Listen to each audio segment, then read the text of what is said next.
राम से बड़ा राम जी का नाम है, क्या है? थोड़ी देर और बैठ जाओ पीछे वाले। राम जी से बड़ा किसका नाम है? राम से बड़ा राम का नाम है। पूछो कैसे? देखो, नाम की महिमा राम जी भी नहीं कह सकते। कहो कहाँ लगी करो बड़ाई, राम न सकहीं नाम गुण गाई। राम जी भी नाम की महिमा नहीं गा सकते। अरे भैया, नाम की महिमा हम आपको क्या बताएं? स्वयं रावण भी नाम की महिमा से प्रभावित था। पूछो कैसे? जब राम जी ने राम सेतु बना दिया तो लंका में खबर चली मीडिया पे कि जो राम जी हैं बनवासी, वो बड़े जादूगर हैं। बोले कैसे जादूगर हैं? बोले वो ऐसी जादू जानते हैं, ऐसा मंत्र जानते हैं कि पत्थर पर मंत्र लिख देते हैं तो पानी में पत्थर तैरता है। तो जितनी रावण की सेना थी, पूरी सेना जुड़ मिलकर रावण के पास आई। रावण बोले क्या बात है? सेना बोली पार्टी बदल रहे। रावण बोले क्यों? बोले इसलिए पार्टी बदल रहे हैं कि जिनसे तुमने युद्ध छेड़ रखा, लड़ाई ले रखी, वो साधारण नहीं है, जादूगर हैं जादूगर। वो पानी में पत्थर तैरा देते हैं। और विचार करो रावण, जब वो पानी में पत्थर वहां तैरा सकते हैं तो लंका में बरसवा भी तो सकते हैं। और कहीं पानी में पत्थर तैरा दिया, हम लोग तो मर ही जाएंगे। रावण बोला चिंता मत करो, वो थोड़ी जानते हैं चमत्कार, हम भी चमत्कार जानते हैं। सेना बोली ऐसी बड़ी बड़ी बातों से नहीं मानेंगे, प्रैक्टिकल करके दिखाओ। रावण बोला कोई बात नहीं, कल आ जाओ, कल समुद्र के किनारे हम भी पानी में पत्थर तैराएंगे। सेना बोली यदि आप तैरा दोगे तो समझ जाएंगे मुकाबला बराबरी का है। अब दूसरे दिन पूरी सेना समुद्र के किनारे गई, रावण भी गया। बड़े बड़े पत्थर मंगवाए गए। रावण ने कहा पत्थर लाओ। सोचा 2-5 किलो का लाएंगे, 20 हाथ हैं, एक चुपके से नीचे से डाल के तैरा देंगे। लेकिन जिसका राजा मूर्ख हो, प्रजा तो मूर्ख पहले ही होगी। प्रजा बोली 5 किलो का क्या लाना, 500 किलो का लाओ। आधे आधे पहाड़ पर्वत पत्थर के तोड़ तोड़ ले आए राक्षस।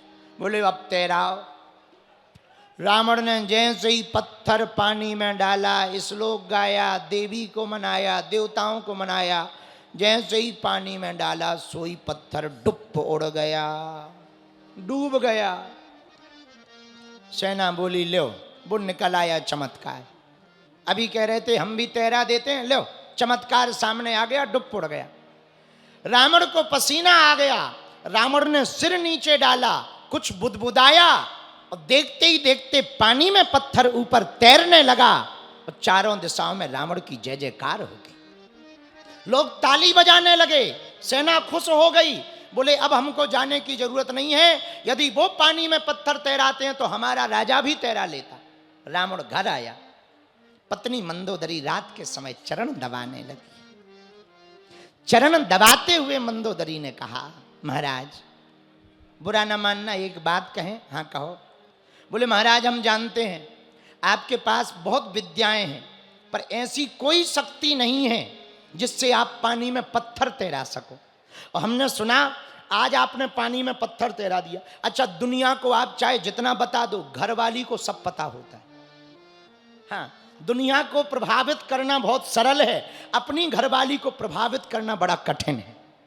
और जिस दिन घरवाली प्रभावित हो जाए समझ जाना दुनिया हो गई। हाँ, तो रावण की पत्नी भी वही बोली महाराज हम जानते हैं आपके पास सब विद्याएं हैं, पर ऐसी कोई विद्या नहीं है कि पानी में पत्थर तैरा सके, ऐसी कोई शक्ति नहीं है। फिर आपने तैराया कैसे? और जोशी जी कहते हैं कि जिंदगी में रावण पहली बार रोया महाराज। उठ के बैठ गया, 20 आंखों से रोने लगा। मंदोदरी आंसू पोंछने लगी। मंदोदरी कहती है रो क्यों रहे महाराज? तब रावण कहता है देवी तुमने सच कहा, हमारे पास ऐसी कोई शक्ति नहीं है कि पानी में पत्थर तैरा दें, लेकिन जब आज पानी में पत्थर डूब गया, हमारी नाक कट गई, बेइज्जती हो गई, तब हमने सिर डालकर पत्थर से कहा पत्थर तुझे राजा राम की सौगंध है, हमारी लाज बचाने ऊपर आ जा। तुझे राजा राम की सौगंध है, हमारी लाज बचा, ऊपर आ जा। अब वो पत्थर ऊपर आ गया। ऐसा नाम है राम का। इसलिए तो गोस्वामी जी ने कहा, कहो कहाँ लगी करऊं बड़ाई, राम न सकहीं नाम गुण एहा, कलयुग केवल नाम आधार।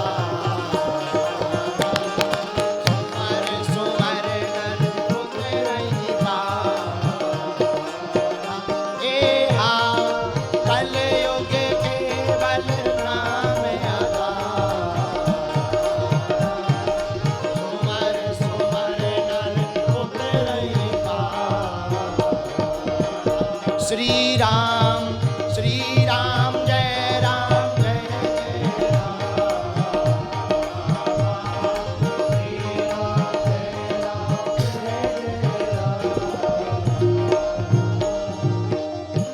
राम जी से बड़ा राम जी का नाम है। यत फलम नास्ति तपसा न योगेन समाधिना, तत्फलम लभते सम्यक कलौ केशवो कीर्तनात्। जो फल तप से प्राप्त नहीं होगा, यज्ञ से प्राप्त नहीं होगा, जप से प्राप्त नहीं होगा, प्रिय बंधुओं, प्रिय श्रोताओं, वो फल कलयुग में केवल भगवान का नाम लेने से प्राप्त हो जाएगा। बोलो सीताराम। और देखो, राम जी के नाम से रावण भी काम चला रहा था। अब आजकल तो कुछ धर्म विरोधी भी काम चला रहे हैं। हाँ, धर्म विरोधी भी राम जी के नाम से काम चलाते हैं। हम एक बात सबसे बहुत विनम्रता पूर्वक कहना चाह रहे हैं, राम राम कहने वाला, एक बात याद रखें आप सब, राम राम केवल नाम नहीं है, हमारे भारत की पहचान है राम। भारत का प्राण है राम, भारत का आधार है राम, भारत का तन जीवन है राम। भारत की पहचान यदि राम है तो राम की पहचान भारत है। भारत में यदि राम बसता है तो राम में भारत बसता है। इसलिए मेरे प्रिय बंधुओं, कलयुग में केवल भगवान का नाम कल्याणकारी है। ये अजामिल की कथा सुनाती है। बोलो सीताराम।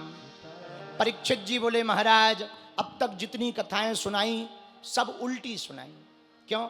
जिसने भजन किया उन पर भगवान ने कृपा की, देवताओं का साथ दिया। कभी भगवान ने दैत्यों का साथ दिया? बोले दिया। बोले किसका? तब हिरण्यकश्यपु की कथा सुनाई। हिरण्याक्ष हिरण्यकश्यपु दो भाई थे। हिरण्याक्ष का वध भगवान ने कर दिया था। हिरण्यकश्यपु भगवान को दुश्मन मानने लगा था। एक दिन तपस्या करने गया और तपस्या ऐसी की ब्रह्मा जी प्रकट भय, बोले वरदान मांगो। बोले महाराज अमरता का वरदान दे दो। ब्रह्मा जी बोले अमर तो हम भी नहीं है, तो मैं कहाँ से कर दें? हमारी भी टिकट फिक्स है, हमें भी जाना है। ये बात अलग है कि आयु ज्यादा है, पर अमर नहीं, कुछ और मांगो। अब वरदान की झड़ी लगा दी, न मैं दिन में मरूं न रात में। बोले तथास्तु। ऊपर मरूं न नीचे, तथास्तु। बाहर मरूं न भीतर, तथास्तु। अस्त्र से मरूं न शस्त्र से, तथास्तु। 12 महीनों में से किसी महीने में न मरूं, तथास्तु। महाराज नर से मरूं न नारी से। ब्रह्मा जी बोले बस कर भैया, वरदान ही मांगता रहेगा क्या, बस कर। जी महाराज। अब जैसे हिरण्यकश्यपु वापस आया, अपने आप को भगवान घोषित कर दिया। पूछो क्यों? जिनको थोड़े में प्रतिष्ठा मिल जाती ना, वो जमीन में कम चलते। हाँ, हमने देखे हैं थोड़े धन वाले लोग, थोड़े तन वाले मन, जो नई नई चैन पहनते हैं वो बटन खोल कर चलते।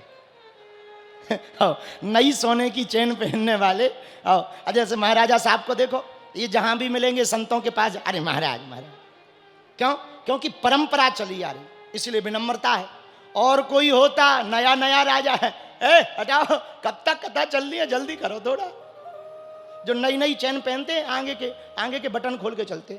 एक लड़का हमारे पास आया चैन पहन के, बोला गर्मी बहुत लग रही महाराज। हमने कहा बेटा पैसा की गर्मी लग रही कि मौसम की?